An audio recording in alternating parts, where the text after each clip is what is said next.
नमस्कार। Knowledge hub में आपका बहुत बहुत स्वागत है।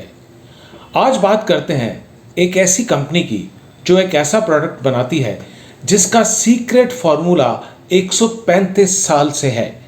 190 करोड़ बोतल रोज बेचती है और 200 से ज़्यादा देशों में इस प्रोडक्ट को या यूं कहें कि इस ड्रिंक को लाइक किया जाता है। 7 लाख से ज़्यादा लोग पूरी दुनिया में इस कंपनी के लिए काम करते हैं।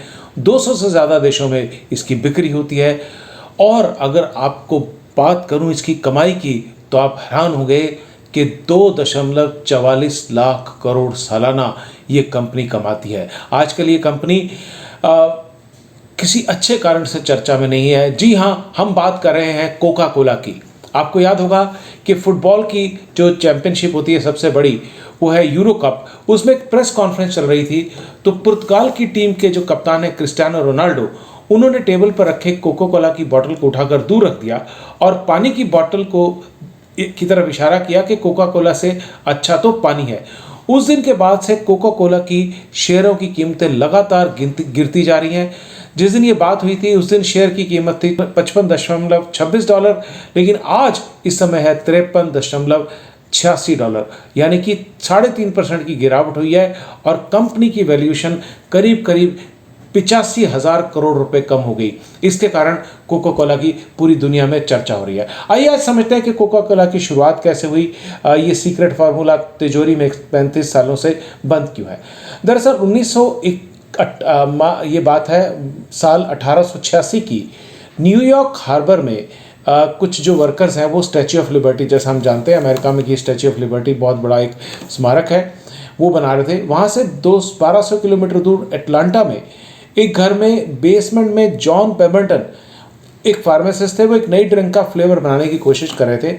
8 मई को उनको एहसास हुआ 1886 को कि उन्होंने ये जो है मनमाफिक फ्लेवर अपना उन्होंने बना लिया है। तो वो वहाँ पर पहुँचे जेकब फार्मेसी को इसको लेकर, सोडा में मिलाकर कुछ ग्राहकों ने पिलाया तो सभी ने कहा कि यार ये ड्रिंक तो बिल्कुल कुछ अलग है। आपको हैरानी होगी कि हर साल हज़ारों लोग जो इसका सीक्रेट फार्मूला है उसको देखने जाते हैं एटलांटा में, जो तिजोरी को देखने सिर्फ। तो अब कोका कोला का नाम कैसे पड़ा, उससे पहले ये मेरे पीछे जो ग्राफिक है इसको देखिए और समझिए कि 1886 में खोज हुई थी इसकी, और ये सारा आगे हम इसके बारे में बात करते हैं, लेकिन आप तब तक इस ग्राफिक को देख लीजिए। पेबरटन के जो अकाउंटेंट थे उनका नाम था फ्रैंक मेसन रॉबिन्सन। उसका नाम उन्होंने इस ड्रिंक का नाम कोका कोला रख दिया क्योंकि इसको बनाने में जो है कोका के पत्ते और कोला के बीज का इस्तेमाल होता था। इसको 5 सेंट प्रति गिलास से बेचना शुरू किया गया। पहला विज्ञापन आया 29 मई 1886 को। धीरे धीरे ये एटलांटा में पॉपुलर हुआ। 1892 में बनी द कोका कोला कंपनी। दरअसल पहले साल कोका कोला के सिर्फ 9 गिलास ही बिक पाते थे, जिसके कारण $26 का घाटा उनको हो गया था। लेकिन उसके बाद जब 1887 में बिक्री बढ़ी तो जो पेबरटन जो इसके आविष्कारक थे वो बीमार हो गए। तो ज़्यादातर जो शेयर थे वो फार्मासिस्ट आशा ग्रिस कैंडलर ने खरीद लिए। 16 अगस्त 1888 को पेबरटन बेचारे चल बसे। 29 जनवरी 1892 को कोका कोला एक प्रोडक्ट से कंपनी बन गई जिसका नाम रखा गया, जैसा मैंने कहा, दी कोका कोला कंपनी। 5 सितंबर 1919 को अर्नेस्ट बुर्नफ और कुछ निवेशकों ने मिलकर कोका कोला कंपनी को $2.5 करोड़ में खरीद लिया। आप सोचिए, जो अभी तक $26 का घाटा बर्दाश्त नहीं कर पा रही थी, वो कुछ सालों में ही $2.5 करोड़ की बन गई। बाद में न्यूयॉर्क के स्टॉक ट्रेडमार्क में इसको स्टॉक मार्केट में लिस्ट कर दिया गया। फिर इसका जब बिक्री बढ़ी तो एक मिसिसिपी के थोक व्यापारी थे जोसेफ बाइन हार्डन, उन्होंने इसे बोतलों में भरकर बेचना शुरू कर दिया। 1915 तक सैकड़ों जगह बोतलबंद कोका कोला मिलने लगी। कई कंपनियों ने इसकी नकल भी की। फिर ऐसा डिज़ाइन कोका कोला ने तैयार किया जो सबसे अलग था, और ये डिज़ाइन आपको हैरानी होगी कि कोका कोला की बोतल अंधेरे में भी पहचानी जा सकती है। आज तक वो डिज़ाइन चल रहा है। 12 अप्रैल 1961 को कोका कोला बोतल को ट्रेडमार्क के रूप में मान्यता मिली। आपको जानकर हैरानी होगी कि ये कंपनी 31,000 करोड़ हर साल विज्ञापनों पर खर्च करती है। तभी तो आप समझ सकते हैं कितना पैसा जितना पैसा कमाती है तो नेचुरल है कि वो विज्ञापनों पर खर्चेगी। और इसके विज्ञापन कौन नहीं करता, कितने बड़े बड़े स्टार्स नहीं करते। इसके सेहत के बारे में हम आज बात नहीं करेंगे। 1977 में भारत को इन्हें छोड़ना पड़ा था।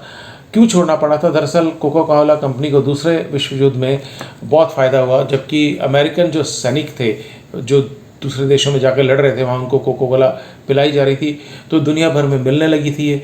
1950 में कोका कोला ने भारत में भी दाखिला किया। पहला बॉटलिंग प्लांट उन्होंने दिल्ली में लगाया, ठीक है। लेकिन जॉर्ज फर्नांडिस जब 1977 में मोरारजी देसाई की सरकार में उद्योग मंत्री बने, तो उन्होंने कोका कोला को ये कहा कि अगर आपको भारत में बिजनेस करना है तो 60% हिस्सेदारी भारतीय कंपनी को देनी पड़ेगी। कोका कोला ने इससे इनकार कर लिया और वो भारत से चले गए। 15 साल बाद जब भारत में इकोनॉमिक लिबरलाइजेशन हुई और सारी कंपनियों को आने का मौका मिल गया, तो 1993 में भारत में दोबारा आई। फिर आते ही कोका कोला ने Thums Up, Limca, Gold Spot, Maaza इन ब्रांड्स को अधिग्रहण इनका कर लिया।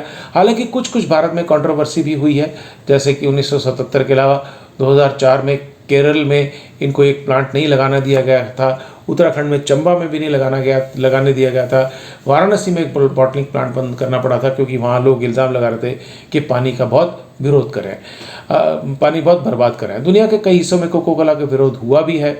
1950 में जो है फ्रांस में इसका विरोध हुआ था, सोवियत संघ में भी इसका विरोध हुआ था, इसलिए पेप्सी को वहाँ फ़ायदा मिला। मिडिल ईस्ट में कोका कोला का बहिष्कार किया गया क्योंकि इजराइल में कोक बिकता था। 2003 में इराक पर जो अमेरिकी कार्रवाई हुई थी, तो थाईलैंड में लोगों ने सड़कों पर कोका कोला बहाया था। कुछ वक्त के लिए बिक्री भी रुकी थी। ईरान के राष्ट्रपति ने भी कहा कि कोका कोला पर पाबंदी लगा देंगे। तो समय समय पर ऐसा होता रहा, लेकिन आज भी कोका कोला अपना लगातार अपने काम में मौजूद है।